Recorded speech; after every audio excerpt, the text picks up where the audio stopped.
Renee welcomed Daniel Garcia to the back, and she was basically congratulating this man on his match upcoming against Will Ospreay. And Daniel Garcia put it on his mother that he was going to win that international championship. So we're gonna see later on whether his mother lives or die. And then he has MJF on his side, and that's how we started AEW. Thank you for tuning in. I am Unknown Emperor, and this is my review of this week's AEW Dynamite. Thank you for tuning in. AEW Dynamite got started nice and proper with Owen Hart semifinals match, and it is the Bastard Pack taking on the Dragon, Bryan Danielson. And with the two people involved, you already know this was a great wrestling match, and these two got started nice and proper. Fighting for control of the holds. It was a nice technical match to get everything started. These two were fighting nice and proper, not really getting the momentum. Nobody was basically getting the hold of it, and these two was going back and forth, but they started to chop each other, which got their energy flowing. And this started when they were running, doing flips off of the corner, and it ended with both guys doing a crossbody in the middle of the ring, leaving them stuck. Now, at this point, the ref was checking on Bryan Danielson because up until this, the Bastard Pack has been targeting Danielson's neck. But the Pack was not having any of this. When the ref was checking on Bryan Danielson, he hit Bryan Danielson with a big boot. He then hit him with a moonsault, and he was left standing pretty tall. Bastard Pack was targeting the neck, and he did not let up. Pac was then able to lock in the brutalizer, which Bryan Danielson had to break by getting to the rope. And then here, Pac made a cardinal sin of 2024 wrestling, and he mocked Bryan Danielson's kick, which got Bryan Danielson back into the swing of it, and he hit a roundhouse kick and then was able to get the pin, but then Pac kicked out at 2. Pac then hit a tombstone in the middle of the ring for the 1-2 kick out, and he went for the pin 3 times. And on the third pin, when Bryan Danielson kicked out, he then locked in the label lock, which Pac had to break up by getting his foot to the bottom rope. It was here that they worked their way up to the top turnbuckle.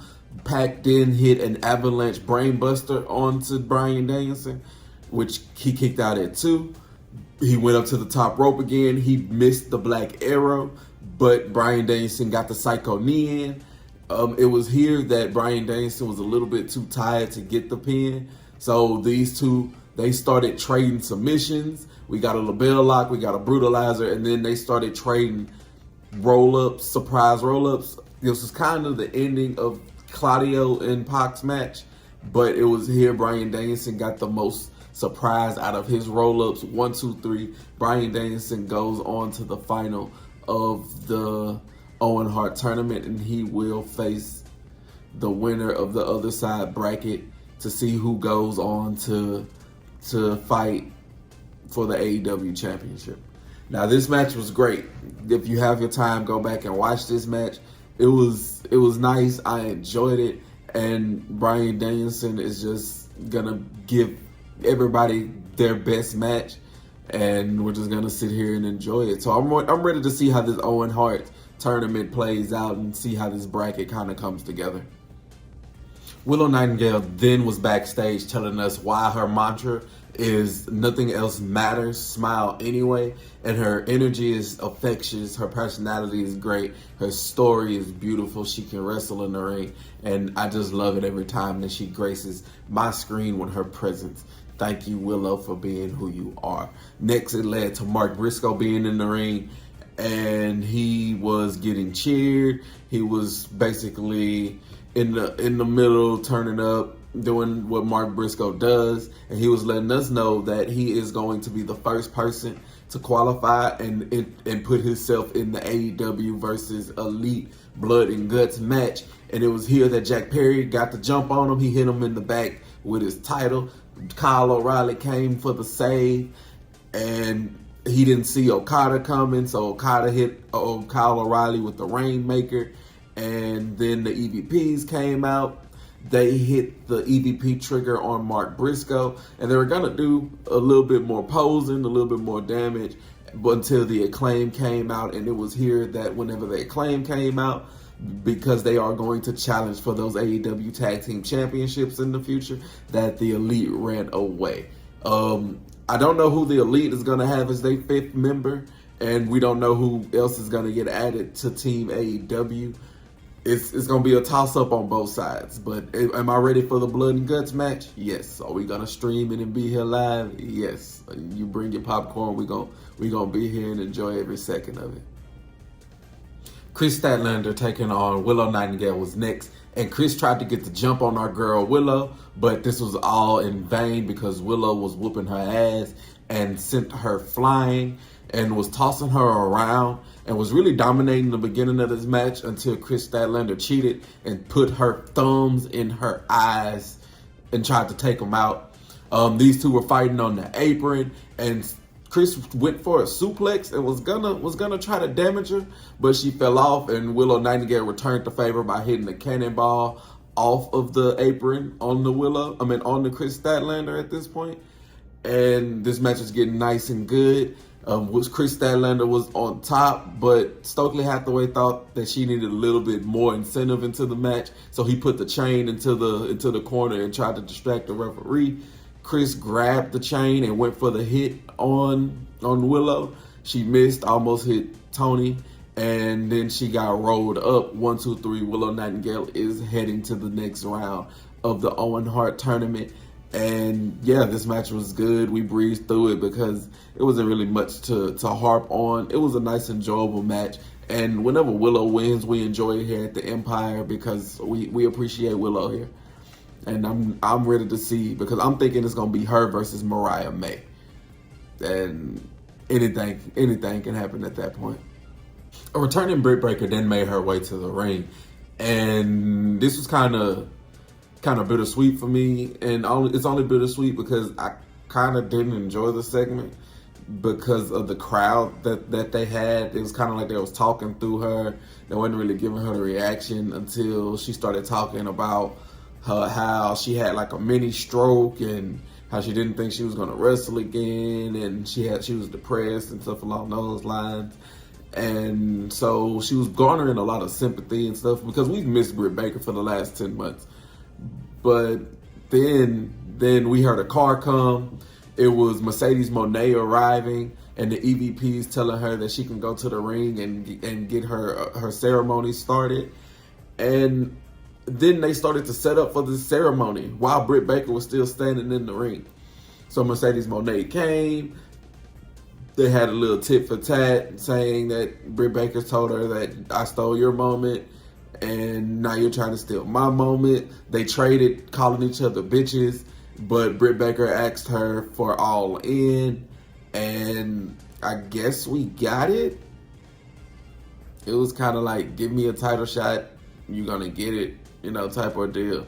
I believe the match is going to be nice, and it's going to be, we have a clear face, a clear heel, so this match is all about the build-up and how AEW wants to set everything straight. But it was okay. It was all right. Will Ospreay then told Don Callis in the back that he wanted to leave the Don Callis family, and Don Callis gave him the permission to leave. He said, I normally don't let people out of their contracts, but I appreciate everything that you've done, so we're going to let you out of it. I believe that has a hidden meaning behind it because it's Don Callis. You can't really trust him. But hey, I'm not going to necessarily fight him on what he said. Just take the man at his word. Next, we had the Learning Tree, the FTW champion. He made his way down to the ring. He came down with security guards, and the security was for Taz. He said that it was a contract infringement for Taz, and he got the EVP's blessing to ban Taz from ringside and to bar him from the arena. And so he was escorted outside of the building, and the Learning Tree, Chris Jericho, took his spot at commentary. But this led into the trios match between Shibata, Hook, Samoa Joe taking on the Gates of Agony. And it was trios match. You know how everything went. It was chaos at the beginning of it. Samoa Joe and Leona started off, and then it was Shibata and Brian Cage. Then it was Hook and Khan getting into it. Everybody showcased their offense. Everybody got something in. It was more or less to set up the spot at the end. As far as all three men on Shibata, Hook, Samoa Joe's side tapped out the Gates of Agony. They got in their chokeholds and they won by submission. And while the team that won was celebrating, they were turned their attention to Chris Jericho that was on the outside, and they didn't see Brian Keith, and they didn't see the Big Bill, the Learning Tree, Redwood, whatever the fuck they're calling him, with the chairs, and they completely obliterated that team. They broke Shibata's arm. They damn near ran a chair through Samoa Joe, and then they put Hook through the table. Now, this wasn't the end of that assault on Hook, but that was kind of the cherry. Like it was nice. They ran through that team, and this rivalry isn't over. Final Owen Hart match for the night was taking place, and it was Jeff Jarrett taking on a mystery opponent. Jeff Jarrett made his way to the ring by himself, and then we got a little bit of a familiar music, but then we got Hangman Adam Page making his return to AEW. He is the wild card, handpicked by the Elite to participate in the Owen Hart tournament, and he went down to the ring and he destroyed Jeff Jarrett. He was a man on a mission. He was aggressive from the start of the bell. Even with the little offense that Jeff Jarrett got in, Jeff Jarrett did hit a nice sharpshooter, and he got something in, but in no way, shape, form, or fashion did I believe that Hangman Page was losing at this juncture. Like I said, he was obliterating most of the match. He hit a dead shot. He then hit, do we call it a dead shot? Yeah, a dead eye. He hit a dead eye. He hit a buckshot lariat. He could have got the pin here, but he started to mountain pound Jeff Jarrett, and he hit another dead eye. 1, 2, 3. Aggressive Hangman Page beat Jeff Jarrett, and he goes on. And now we're getting Hangman Adam Page taking on Jay White, which is going to be a great match. So I'm ready to see where this goes. It might end up with Hangman Adam Page taking on Bryan Danielson in the finals. So I'm ready to see where this goes. And I mean, I'm okay with how this match turned out. He ran through Jeff Jarrett. Jeff Jarrett was able to pay homage to Owen Hart a little bit, but yeah. Next, we didn't zoom backstage. Hook was getting attended to by the medical staff, and Big Bill came, knocked him off, and then Chris Jericho hit a fireball, fire style jutsu on Hook, and Hook face was burning. Like, oh my God, my eyes. Yeah, it was crazy. Like it was crazy. It was crazy. Yeah, so now he out here hitting fireball jutsus. Main event time with international champion Will Ospreay defending his title against Daniel Garcia with MJF in his corner. Now, following his first loss in AEW, Will Ospreay did start the match a little bit more aggressive, a little bit more focused. He was hitting his moves. He was no-selling a lot of stuff. That just means he had a little bit more health to be taken down. And he was on top until the wrestling attendants got a little bit better of him. And then Daniel Garcia was able to hit kind of like a mini power driver, little mini power bomb, and was able to get the momentum and get. Daniel Garcia was then standing on top. He was keeping his momentum high, but it was here where Ospreay put his head in between the turnbuckle, hit him with a super kick. He then did a springboard crossbody on the Daniel Garcia onto the outside, and it was here that he had a stare down with MJF. Fast forward, these two are in the ring. Daniel Garcia is starting to fight back and get his momentum up. It was here that he hit 3 neck breakers and he hit a devastating DDT. And for the near fall, Will Ospreay hit these head kicks. It was now Daniel Garcia's turn because Will Ospreay was giving him a free kick. And instead of taking the free kicks, Daniel Garcia started to grind on Will Ospreay's face. It was some freaky, kinky shit going on in the middle of this match. But it's always something freaky with all the going on with Daniel Garcia. Will Ospreay went for a hidden blade, but he did not connect with this. But he was then able to transition that into a Styles clash, but he did not give up there. He went for another hidden blade, but Daniel Garcia was able to turn that into a guillotine. And he just wanted to try to hit his finishing move, because then he went for an ox cutter. And Daniel Garcia transitioned that into a pile driver. It was here. Daniel Garcia was standing tall, the momentum on his side. MJF tried to slide him his diamond ring so he could use it to get an advantage. And he did not use it. But it did ultimately distract him. He turned back around, put his attention back on the Will Ospreay. Will Ospreay shot out of a cannon with a hidden blade. 1, 2, 3. Will Ospreay retains the International Championship. And we left MJF to console Daniel Garcia in the middle of the ring. It was here MJF kicked him in the balls and then went upside his head with that diamond ring. He bust open Daniel Garcia, started to rain down punches. At first, the crowd was kind of mixed. They were booing him, calling him, saying that he's their scumbag.